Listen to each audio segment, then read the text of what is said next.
This is KM Wyland, and you are listening to the 412th episode of the Helping Writers Become Authors podcast. This week I finally did something I've been wanting to do for a long time. I drastically rearranged my bookcase. In the past, I've been notoriously obsessive-compulsive about organizing my books first by fiction or nonfiction, then alphabetically by author last name. But since I'm remodeling my office, among other things, this year it felt like a good time for a change.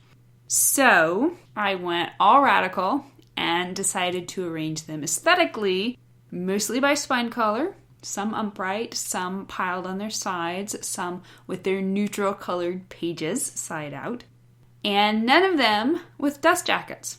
That's right, I committed the ultimate sacrilege of removing all my dust jackets. I couldn't quite bring myself to throw them away though, and now they have their own special little tub in the top corner of my closet, just in case I change my mind. In the meantime though, I'm incredibly happy with how the bookcase turned out.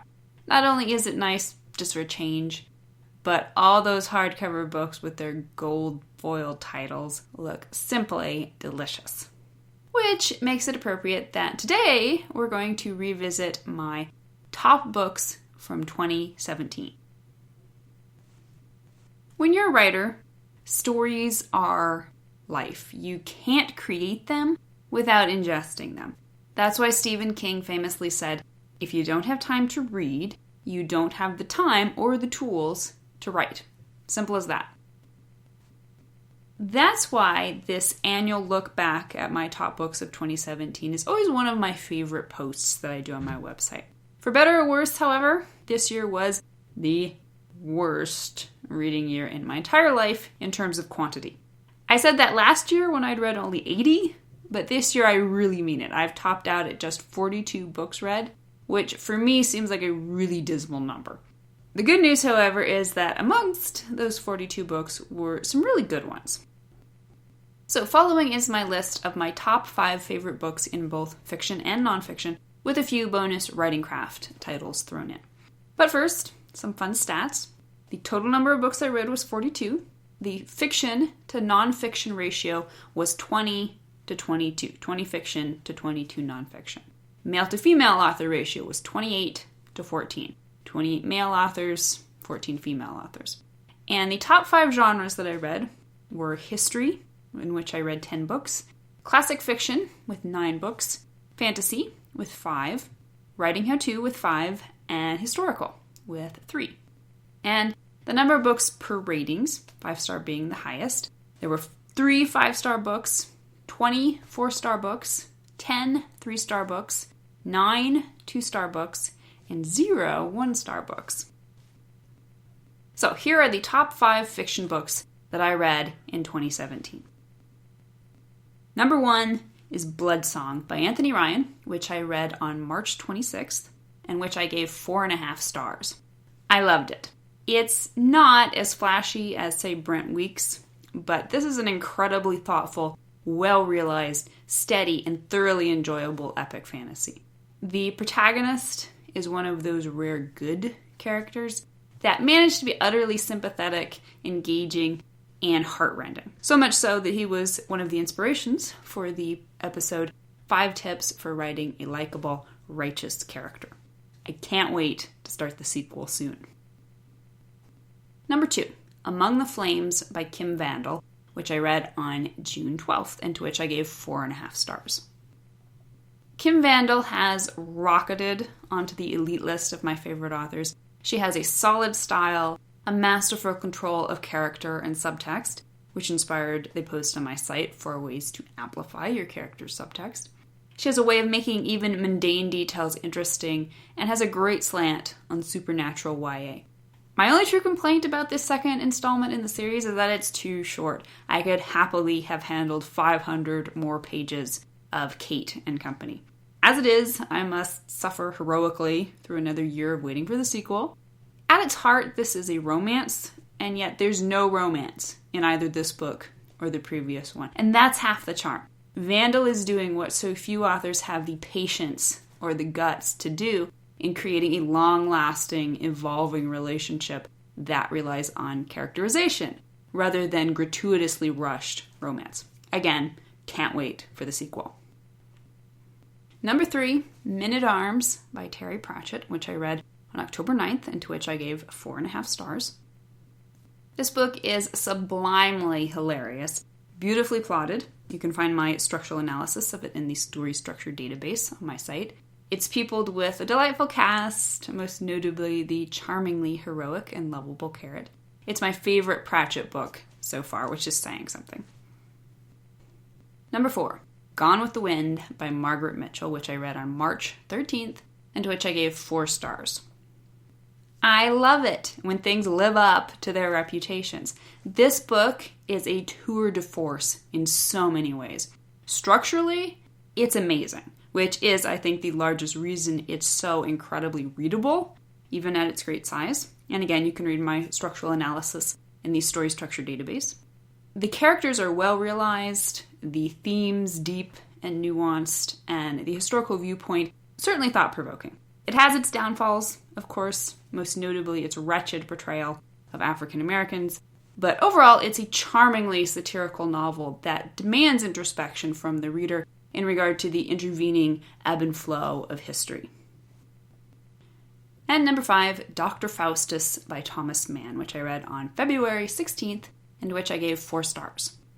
This is an extraordinary book. Thomas Mann, who is German, even translated into English, has such an immersive and yet easy style of writing. He's a pleasure to read, even when he's not saying anything interesting, which he certainly is here with this deeply symbolic web of personality and history. Most interesting of all, however, is his deft use of a highly unreliable but entirely earnest non-protagonist narrator. I didn't enjoy this quite as much as Magic Mountain, which was one of my top 5 books last year, but it cements Mann as one of my favorite classic authors. And now here are my top 5 nonfiction books. Number 1, Boundaries by Dr. Henry Cloud and Dr. John Townsend, which I read on June 6th and to which I gave 5 stars. This book is life-changing. Turns out a discussion of boundaries is really a discussion about every single relationship in your life, your personal self-worth and discipline, your childhood, and your religion. The good doctors came at this from a Christian perspective, but they pull no punches in addressing the massive problem Christians in particular have with these issues. At every turn, they're brutally honest, logical, and biblical. The end result is the encouragement and empowerment to live a centered life, free of guilt, and balanced in God's will. Number 2, This Fabulous Century, 1950 to 1960 by Time Life Books, which I read on February 16th. I have yet to read any of this series that wasn't interesting, but this is a standout. It's a thorough, in-depth, and always educational overview of one of the most transitional decades in the 20th century. Number 3, A Mighty Fortress by Stephen Osmond, which I read on July 16th and to which I gave 4.5 stars. This is a rapid-fire historical overview of the German people that often reads like a fast-paced documentary. I would have enjoyed a little more depth in the exploration of personalities, but overall this is an excellent big-picture view that offers some surprising insights. Number 4, Rasputin, the Saint Who Sinned, by Brian Moynihan, which I read on May 23rd and to which I gave 4.5 stars. Like most of the world, I have always been fascinated by the murky half-myth, half-reality in which lurks the dark figure supposedly at the heart of the Romanov dynasty's downfall. Moynihan brings clarity, forthright details, and a fair-handed approach that ultimately casts the largest share of blame on Empress Alexandra's wrong-headedness. And number 5, Life Lessons by Elizabeth Kubler-Ross and David Kessler, which I read on October 6th and to which I gave 4 stars. This is a beautiful book with interesting insights. Nothing unforeseen, but it's full of good reminders about what it really means to live a full and meaningful life with no regrets. And here were my top 3 books for writers this year. Number 1, Cover Design Secrets Best-Selling Authors Use to Sell More Books by Derek Murphy.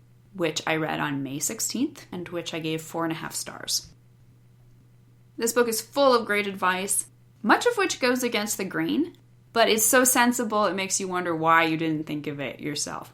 I learned much and appreciated Derek's viewpoint, and I will be approaching my future book covers with a new perspective thanks to this book. Number 2, Dramatica Unplugged, The Story Mind by Melanie Ann Phillips, which I read on April 14th, and to which I gave 4 stars. Dramatica is such a complex system that it's really helpful to break it down into smaller chunks like this. The book gave me a lot of new ideas to think about. And number 3, 5-Minute Book Marketing for Authors by Penny Sansevieri, which I read on April 15th, and to which I gave 4 stars. This is an excellent primer for writers just starting out with marketing and wanting a rounded plan of action for selling books. And if all these goodies aren't enough to fill up your to-be-read pile this year, don't forget about my novels, including Storming, Dreamlander, Behold the Dawn, and A Man Called Outlaw. Thank you for listening to the Wordplay Podcast. To read a transcript of this episode, you can visit my website at helpingwritersbecomeauthors.com. And be sure to check back again next week.